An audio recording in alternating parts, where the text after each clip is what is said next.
जो स्वभाव से ही कृपण है, स्वभाव से ही कंजूस है, उनको नीति की बात बताई जाए कि परमात्मा ने जो दिया है वो केवल तुम्हारे लिए नहीं दिया है।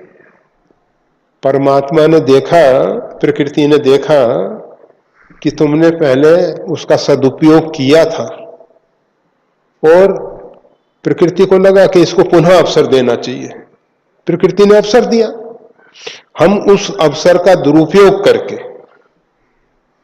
अर्थात जो प्रकृति प्रदत्त, परमात्मा प्रदत्त जो हमको लाभ मिल रहा है उसका हम सदुपयोग नहीं करते हैं तो प्रकृति फिर अभाव पैदा करती है।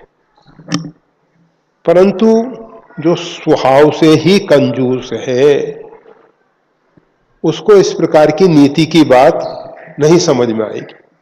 वो कहेगा हमारे खून पसीने की कमाई है, हम जैसा चाहे इसका उपयोग कर सकते हैं। हमारी खून पसीने की कमाई है, हमने पुरुषार्थ किया है, हमने परिश्रम किया है। कोई किसी ने ऐसे थोड़ी दान में थोड़ी दिया है हमको। अरे परिश्रम करने वाले सुबह से शाम तक परिश्रम करते हैं, जितने लेबर हैं हमसे बहुत ज्यादा परिश्रम करते हैं। वो क्यों नहीं पा जाते? अगर परिश्रम की ही कमाई मान ली जाए, कोई कहे कि नहीं उनके पास बुद्धि नहीं है, बुद्धि की कुशलता नहीं है, ऐसे कुशल बुद्धि वाले भी बहुत से हैं।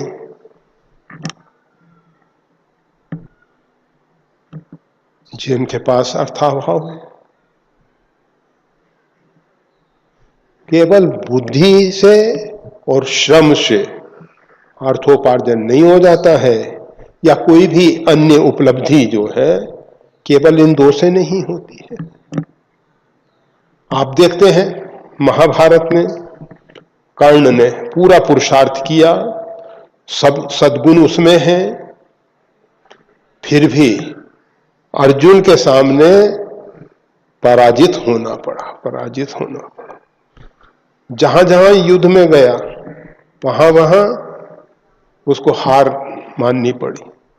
क्यों? एक परमात्मा की शरणागति नहीं थी। अगर परमात्मा की शरणागति होती तो कर्ण जो है अर्जुन से किसी प्रकार से भी कम नहीं था। उसमें अच्छे सद्गुण हैं। व्यक्ति में कितने ही सद्गुण हो, व्यक्ति में कितनी ही योग्यता हो, परंतु नियति और परमात्मा इनकी अनुकूलता आवश्यक है। इनकी नियति अगर हमारे अनुकूल नहीं है, फिर भी परमात्मा सब समर्थ है, इसलिए वो तो संभाल लेंगे, और दूसरा तो संभाल भी नहीं सकता। नियति के ऊपर किस, वो तो नियत है ना, पूर्व नियोजित है, उसका शब्द ही नियोजन से बना हुआ है ना। नियति, ऐसी नियति ही थी, ऐसी होनहार ही थी, ऐसा होना ही था। तो सहज कृपण सन, सुंदर नीति, ममता। धन्यवाद। श्री गुरुदेव की वाणी का और ज्यादा लाभ लेने के लिए कृपया हमारे चैनल को लाइक और सब्सक्राइब करना ना भूलें। चैनल का लिंक डिस्क्रिप्शन बॉक्स में उपलब्ध है। जय श्री राम।